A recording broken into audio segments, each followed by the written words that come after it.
Oh my goodness, look at all these dishes I have in the sink. This reminds me of a story my mom used to read to my sister and me before bed. The book is called The Man Who Didn't Wash His Dishes.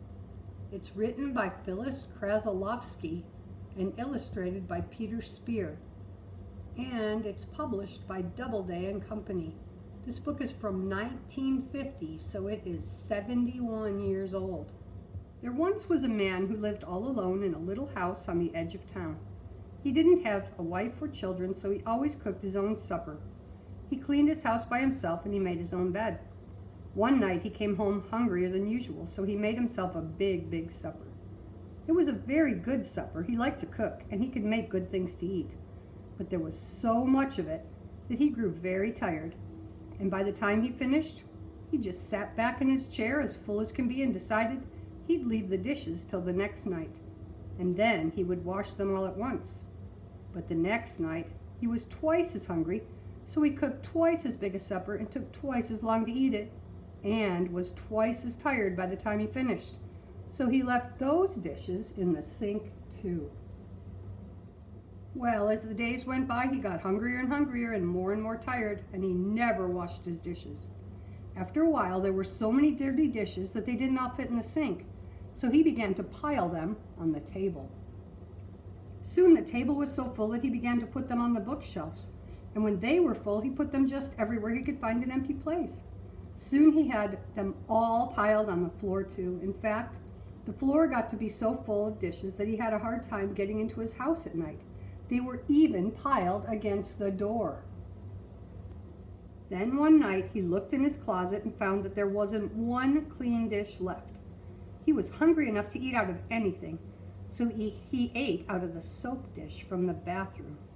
It was too dirty for him to use again the next night, so he used one of his ashtrays. Yuck. Pretty soon he had used up all of them. Then he ate out of some clean flower pots he found in the cellar. When they were all used up, he ate out of his candy dishes and he drank water from his vases. He used up everything, finally, even the pots he cooked his food in, and he didn't know what to do. He was so unhappy. His whole house was full of dirty dishes, dirty flower pots, dirty ashtrays, dirty candy dishes, dirty pots, and a dirty soap dish. He couldn't even find his books or his alarm clock or even his bed anymore.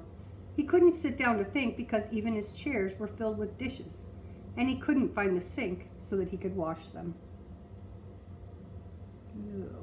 But then, all of a sudden, it began to rain, and the man got an idea. He drove his big truck around to the side of the house and piled all the dishes, all the vases, all the flower pots, all the ashtrays, all the candy dishes, and the soap dish, and drove the truck out into the rain. The rain fell on everything, and soon they were clean again. The rain had washed them. Then the man carried everything back into the house. He put the dishes in the dish closet, the pots in the pot closet, the ashtrays in the tables, and candy dishes on the shelves, flower pots in the cellar, and the vases where vases go, and the soap dish in the bathroom. He was so very tired after carrying everything back and putting it away that he decided that from then on he would always wash his dishes just as soon as he had finished his supper. The next night when he came home, he cooked his supper. And when he finished eating it, he washed the dishes and put them right away. He did this every night after that, too. He's very happy now. He can find his chairs, he can find his alarm clock, and he can find his bed. And it's easy for him to get into his house because there are no more dishes piled on the floor or anywhere. The end.